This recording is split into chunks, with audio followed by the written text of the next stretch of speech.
복잡한 정치권 이슈를 한 칼에 정리하는 시간 한칼 토론.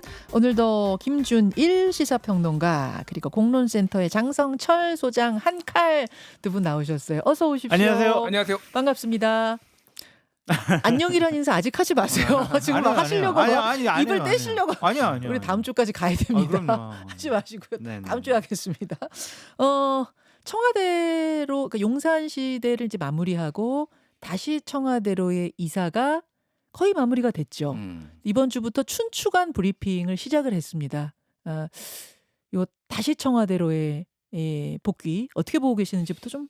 예, 예. 전 두 가지를 생각을 했는데 하나는 어떤 정책 결정, 의사 결정이든 성급하게 하면 안 된다. 이게 비용이 용사로 갈 때도 800억 원, 네. 다시 돌아올 때도 500억 원. 이게 최소 비용이 1,300억 원이고요. 사실은 국방부 합참에서 연쇄 이동한 것까지 다 치면은 맞아요. 1조 원 얘기까지 나와요. 게다가 예. 청와대에서 지금 이재명 대통령이 계속 머무르는 게 아니라 또 세종시로 간다는 거잖아요. 예. 또 들잖아요, 돈. 그러니까 뭐 그건 2030년까지 이제 조속 완공이 될지 어쩔지는 좀 봐야 되고 어쨌든 그런 의지를 보였으니까 네. 이래저래 참 이런 어떤 최고 권력자 그리고 뭐 이런 권력을 가진 사람의 똥꼬집이 네. 얼마나 이 혼란을 일으키는지 첫 번째. 두 번째는 제가 이제 주목한 건 그거예요. 이게 그때 당시에 이제 언론 보도나 이제 그때 증언으로 나왔던 거는 그때 윤핵관 고 장제원 의원을 포함해서 윤핵관이 그 대통령 당선인이나 당선자 윤석열 당선자한테 1년만 살아보고 나가자 이런 얘기를 했다라는 거예요. 청와대에서. 네, 청와대에서 1년만 1년 살아보고 살아보자. 뭐 맞아요. 이런 얘기를 했는데 네. 근데 이제 김건희 씨가 들어와가지고 한 발자국도 들이지 말랬지 내가 이런 얘기를 하면서 이게 뒤집어졌다라는 거예요 사실상. 그래서 설득 작업이 있었는데 근데 그거의 배경이 뭐냐. 명태균 씨가 2022년 4월에 이건 육성이 공개됐는데 경호고 나발이고 내가 여사한테 거기 가면 돼진다고 했는데 본인 같으면 돼진다는데 가겠냐? 이런 무속적인 배경이 있었다라는 거예요. 제가 말하는 거는 용산 가서도 지금 탄핵되고 그러니까 쉽게 얘기하면 돼졌잖아요. 그러니까. 표현은 좀 순화해 주십시오. 그러니까 이거는 탄핵. 명태균 씨의 얘기예요. 명태균 씨 말. 예, 네. 제가 말하는 거는 아무 의미 없다. 저는 원래 무속 잘 안 믿는데 예. 이거를 봐도 예. 무속이 무슨 의미가 있느냐. 저도 1도 안 믿습니다. 네, 예. 이게 아무런 의미가 없는 거를 가지고 정치인들이 이렇게 휘둘리는 게 참 안타깝다. 그래서 맞아요. 큰 교훈을 줬어요. 저는 네. 그 이사 비용, 용산으로 갈 때 비용, 다시 청와대로 올 때 비용 들으면서 야, 저 돈을 그 무상급식, 그러니까 아이들 결식 아동들한테 급식 주는데 썼으면은 그 도시락을 몇 개나 만들 수 있었을까? 저는 그 계산을 한번 해보고 싶더라고. 진짜 기가 막힙니다. 장선철 소장님. 청와대는 한 건물이 한 4개 정도 되잖아요. 본관, 관저, 네, 네. 그다음에 춘추관, 여민관 이렇게 네. 있는데 이번에 좀 다른 정권과 좀 다르게 배치를 한 거는 여민 3관에 네. 대통령 집무실과 그다음에 3실장실 같이 두겠다는 거잖아요. 뭐 문재인 정권 때도 대통령 집무실하고 비서실장은 같이 뭐 여민 일관 쪽에 두긴 했었는데 3실장이 한꺼번에 이렇게 모여서 하는 거는 처음이거든요. 그 상당히 다행이다라는 좀 생각이 들어요. 본관까지 여민관에서 한 500m거든요. 네. 차를 타러 가기도 그렇고 막 뛰어가기도 그렇고 되게 힘든 거고 본관에 대통령이 집무실에 있고 거기서 주로 업무를 본다면은 부속실장의 힘이 엄청나게 커집니다. 비서실장도 부속실장한테 전화해가지고 지금 대통령한테 뭐 보고하러 가야 되는데 지금 되냐? 지금 안 되는데요. 이렇게 되거든요. 네. 근데 이제 같은 여민 3관에서 네. 같이 이렇게 3실장하고 대통령 집무실 같이 있으면은 이 소통이 더 원활해질 것 같아서 이거는 아주 적절한 판단인 것 같다. 다행이다. 그런 생각이 좀 들어요. 본관 같은 경우에는 국가적인 행사를 여러 가지 사용을 한다고 하시잖아요. 예, 예. 그래서 칭찬해 드릴 만한 일이다. 그렇게 좀 말씀을 드립니다. 왜 웃었어요? 근데? 아니에요. 또 김현지 얘기하려고 그랬지. 만물 김현지 김현지 부속실장. 만물 또 김현지 얘기로 또 빠질까봐 제가. 아니야. 아니 원래 구조가 그렇게 돼버리잖아요. 그러니까 박근혜 때는 대통령이 그 본관 집무실에서 있지 않고 관저에 주로 있었다라는 거잖아요. 그러니까 거기서 그냥 헬스 하시던 그분에게 부속실장이 대통령 계시냐 보고서 드려야 되는데 이랬다는 거잖아요. 문의를 하게 되네. 될 수밖에 없는 구조였다. 물리적인 거리가 알겠습니다. 권력의 핵심이에요. 자, 청와대 이사 얘기 먼저 좀 해봤고, 그나저나 통일교 특검 하냐 마냐 받냐 마냐 했었는데 국민의힘과 개혁신당이 주말에 전격 합의를 이뤘고 민주당이 어제 또 전격 수용을 했고 굉장히 빠르게 돌아가는 느낌. 이 배경에는 뭐가 있다고 보세요, 장 소장님? 결정적으로 대통령의 결심입니다. 그래요? 대통령께서 통일교를 이 표현은 제가 이제 생각을 한 건데 경멸할 수준으로 싫어한다. 통일교에 대해서. 그래요? 예. 어. 그리고 우리 쪽 사람이 몇 명이 다치는 것 그건 뭐 별로 중요하지가 않다. 어쩔 수 없다. 그래서 대통령의 예. 결심 때문에 이렇게 여당 지도부가 거기에 동의한 것으로 보여집니다. 경멸할 수준으로 통일교를 싫어하는 이유는 이유는 뭐랍니까? 모르겠어요. 그냥 그런 식으로 어제 여러 가지 좀 알아보니까 예. 상당히 극도로 싫어하신다고 그러더라고요. 극- 정말 싫어하신다고. 대통령실 쪽에서의 좀, 예, 좀 예, 썰이군요. 네, 그래 그런 것과 뭐 다른 분들도 다 평가를 했지만 뭐 갤럽 여론조사를 보면은 음, 또 민주당 지지층에서도 네, 찬성 여론이 높으니까 그렇죠. 그냥 받아들인 거다. 아하. 그 이유에 대해서 여러 가지 이제 저도 좀 얘기를 들어보니 뭐 대통령이 직접 얘기한 건 아니고 그 배경. 그러니까 지난번 2022년 대선 때 피해자였다라는 거예요.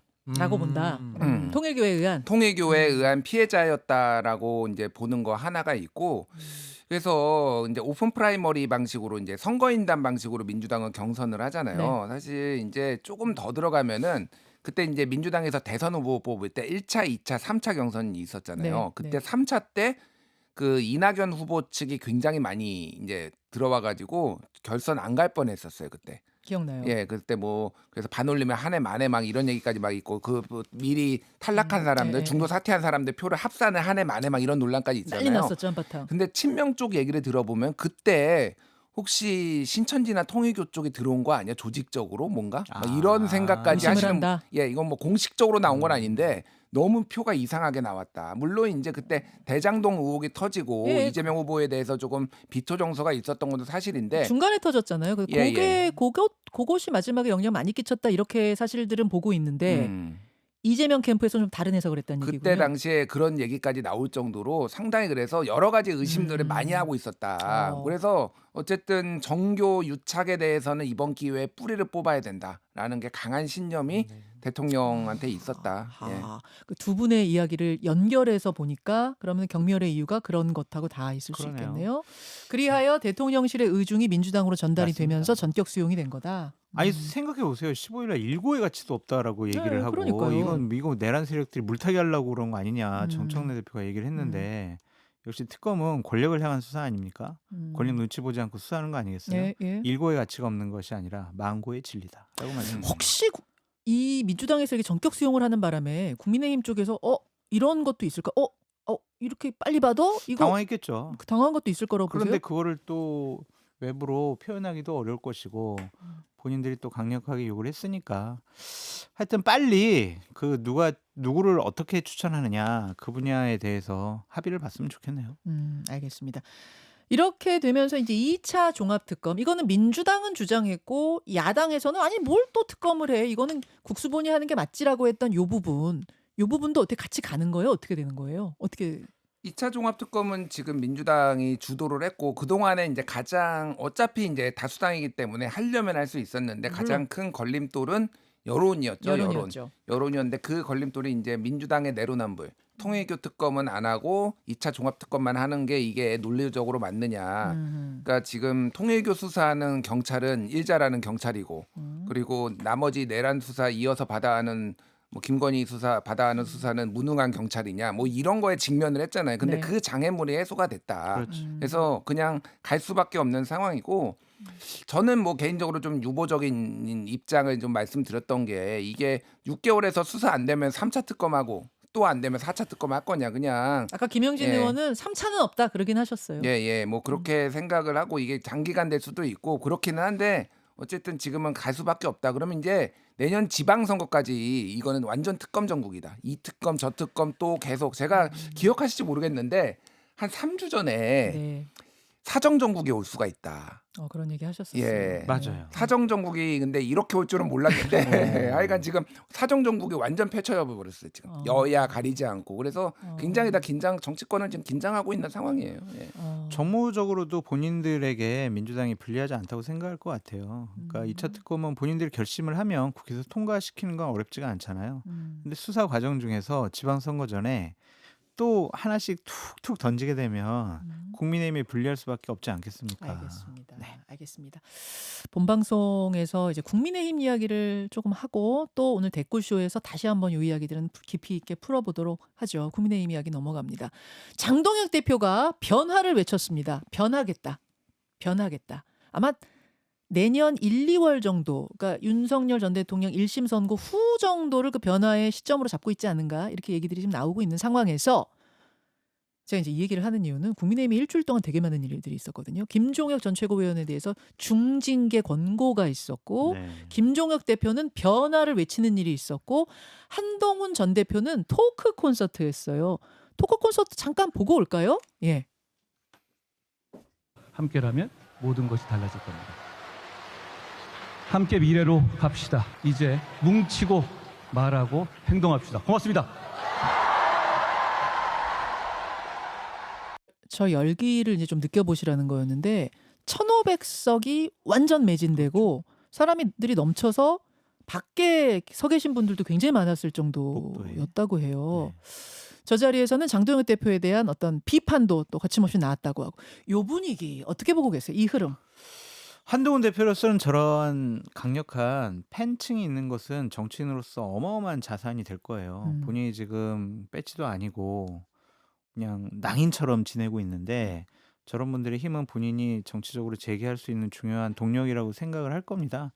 그거에 대해서 국민의힘에서는 평가절하는 사람들도 있고 야 박근혜 이후에 정말 저렇게 팬덤층이 있는 거는 처음 있는 것 같아 라고 자화자찬하는 분들도 계시는데 어쨌든 뭐 정치하는 데 큰 무기가 될 수 있을 것 같다라는 좀 생각이 들고 제가 우려하는 거는 저 여론이 한동훈 대표가 아 이게 전부로구나 이게 옳은 길이로구나 그렇게 좀 착각하지 않았으면 좋겠다는 생각이 좀 들더라고요. 본인 되게 외롭고 어렵고 지금 뭐 정치적으로 험난한 고난의 길을 가고 있잖아요. 네. 근데 저기서는 무조건 와 한동훈 와 막 우리의 지도자 막 이러면서 그냥 한동훈이 옳다 그런 얘기만 나오거든요. 토크 콘서트 하면 그렇죠. 예. 그거에 취하면 안 된다. 좀 그런 아. 생각이 들어요. 제 궁금증은 왜 지금 이 시점에서 토크 콘서트를 저렇게 커다란 규모의 토크 콘서트를 열었을까 그 부분인데. 전 얘기를 들었었는데 원래 14일 날 하려고 했는데 예. 그날이 그 국회에서 탄핵이 작년에 통과된 날이라서 괜히 오해받을 것 같아서 일주일 연기했는데 네. 근데 그렇다고 이걸 왜 하냐 그랬더니 제안이 들어와서 어디서 하자고 제안이 들어와서 검토를 해보니까 이거 뭐 괜찮겠다. 뭐 나 지지자들 모아가지고 같이 한번 힘다지기 대회 하는 거 괜찮겠다. 그렇게 생각을 한 모양입니다. 김종혁 전 최고위원에 대한 중징계, 그러니까 이른바 고름 짜내기. 그것 고름 때문은 짜내기에 아닌 것 대한 같아요. 어떤 저항, 이제는 장동혁 대 한동훈, 한동훈 대 장동혁 대결 국면으로 본격적으로 가는 건가? 그 그렇- 신호탄으로 봐야 되는 건가? 그렇게 해석할 수는 있겠죠. 그런데 그거를 의도해가지고 잡은 건 아닌 것 그건 아닌 같고요. 거고. 제가 들은 건 한 2달 전에 토크 콘서트 해야 된다. 2달 전에. 네, 오케이, 그런 오케이. 계획을 자, 했었습니다. 김준 평론가. 네, 뭐 노는이 했겠죠. 할 일도 없는데. 야, 왜 그래 또 진짜. 아니 뭐 저는 저거를 보면서 무슨 생각이 들었냐면은 장동혁 대표가 참 싫겠다 한동훈 그 생각이 들어요. 그러니까 장동혁 대표는 어쨌든 큰 꿈을 꾸고 있는 사람이고 당 대표이기도 하고 주도권을 가지고 이제 뭐 나중에 이제 대선 출마까지 뭐 이런 생각하는 분인데 강력한 라이벌이 되는 거죠. 저 정도의 팬덤이 있으면은 그렇죠. 더 죽여야 되겠다라는 각오를 다지지 않았을까. 한동훈은 차근차근 밟아야 되겠다. 그래서 중징계도 뭐 윤리위에 네. 당무감사위와 윤리위에 중징계도 조만간 나오지 않을까 저는 그렇게 봅니다. 예. 김종혁 전 최고위원은 당무감사위에 권고는 나왔는데 윤리위 결정은 아직 안 나왔는데 네. 김준일 평론가 보시기에는 윤리위원장 공석 빨리 메워가지고 중징계 그대로 최종 결정 나올 거라고 보세요? 그러니까 달라요. 그러니까 이 밖에서 보는 거하고 내부에서 그 국민의힘 그 지도부가 보는 거는 뭐냐면은 징계는 징계고 예. 당 혁신 변화는 변화지. 왜 두 개를 결부시켜? 잘못한 거 징계하는 거랑 왜 이거를 그건 결부시켜? 분란이 아니야 이렇게 보는 그럼요. 거예요? 그럼 당의 기강을 세우는 거다. 엄정하게. 물론 이거에 대해서 과하다는 평가도 있지만은 네. 그 내부에서는 그렇게 안 봐요. 그러니까 저는 중징계 6개월 당원권 6개월 정지 봅니다. 저는 개인적으로. 2년 그대로 가진 않을 거고. 아니요. 한동훈 대표에 대해서. 한동훈 대표에 대해서. 예. 그러면은 김종혁 전 최고 2년 그대로 가고 당연히. 그렇죠. 그건 이제 윤리위원장은 누가 하느냐인데 윤리위원장 뭐 하마평 오르는 분들이 어쨌든 장동혁 아니 그러니까 한동훈 싫어하는 사람 앉힐 거 아니에요. 그러니까 거기에 그러니까 그런 식으로 갈 수밖에 없고 6개월은 이제 선거 출마 꿈도 꾸지 마. 뭐 이렇게 갈 수밖에 없다. 예. 한동훈 대표에 대해서 배려하거나 뭐 징계를 안 하지는 않을 것 같습니다. 그러니까 할 것 같아요. 그런데 이제 일설에 의하면은 네. 여러 의원들을 만나가지고 내가 딴 거 다 오케이 다 얘기 듣겠는데 한동훈 쫓아내는 때까지만 좀 지켜봐 달라. 그 정도요? 그런 얘기를 했다라는 얘기들이 여의도에 좀 파다하거든요. 그 정도로 감정이 안 좋기 때문에 그냥 봐줄 것 같지는 않고 함께 할 것 같지도 않습니다. 장동혁 대표가 1월 중순부터 외연 확장에 본격적으로 나서고 당내에 온건 보수랑 다 손잡는다. 예, 그게 뭐 유승민, 이를테면 안철수, 뭐 윤희숙 등등등. 그 이후 1월 16일에 특수공무집행방해 선고 나오니까 그건 거고 anything but 한동훈. 한동훈만 빼고 다 잡는다. 자, 2부는 끝났군요. 네, 댓글쇼로 가겠습니다. 김현정의 뉴스쇼는 시청자 여러분의 참여를 기다립니다. 구독과 좋아요, 댓글 잊지 않으셨죠? 알림 설정을 해두시면 평일 아침 7시 10분 실시간 라이브도 참여하실 수 있습니다.